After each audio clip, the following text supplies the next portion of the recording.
Hi అండి, welcome to Srinitya channel. ఈరోజు అటుకుల ఉప్మా ఎలా తయారు చేయాలో చేసి చూపిస్తున్నాను. ఇది మార్నింగ్ బ్రేక్ఫాస్ట్కైనా ఈవినింగ్ స్నాక్స్కైనా ఎంతో టేస్టీగా ఉంటుంది. ఇది కేవలం ఒక కప్పు అటుకులు ఉంటే చాలు, మనం ఇంట్లో ఈజీగా ఇలా ఉప్మాని తయారు చేసుకోవచ్చు. 5 నిమిషాల్లో మనకు ఈ బ్రేక్ఫాస్ట్ రెడీ అయిపోతుంది. మరి లేట్ చేయకుండా వీడియోలోకి వెళ్ళి ఎలా చేయాలో చూసేద్దాం. ముందుగా ఒక కప్పు అటుకులు తీసుకోవాలి. ఇవి లావు అటుకులు.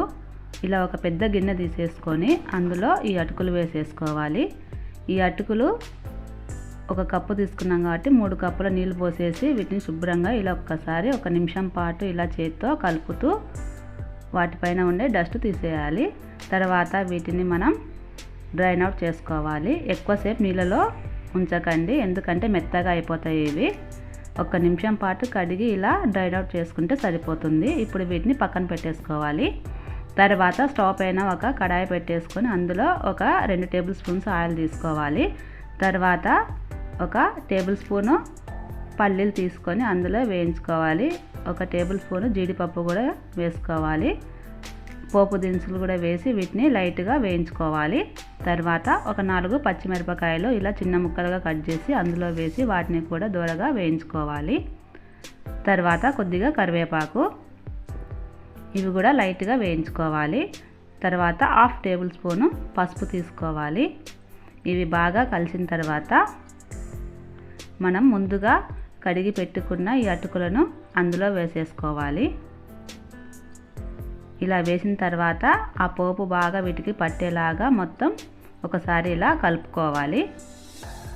మంటను మీడియం ఫ్లేమ్లో పెట్టేసుకొని ఇలా కలుపుకోండి. ఇలా పూర్తిగా కలిపిన తర్వాత ఇప్పుడు మనం దీనిపైన మూత పెట్టేసి ఒక 2 నిమిషాలు అలానే వదిలేసి మగ్గనివ్వాలి.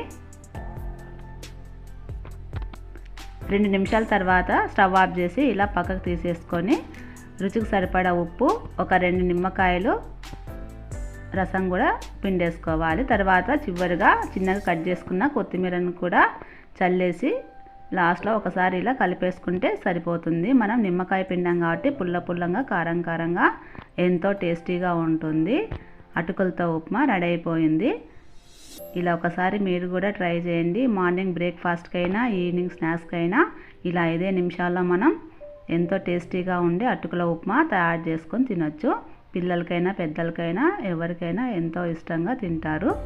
ఈ వీడియో మీకు నచ్చింది అనుకుంటున్నాను. ఒకసారి ఈ వీడియో చూసి మీరు కూడా ట్రై చేయండి. ఎలా ఉందో మాకు కామెంట్ సెక్షన్లో పెట్టండి.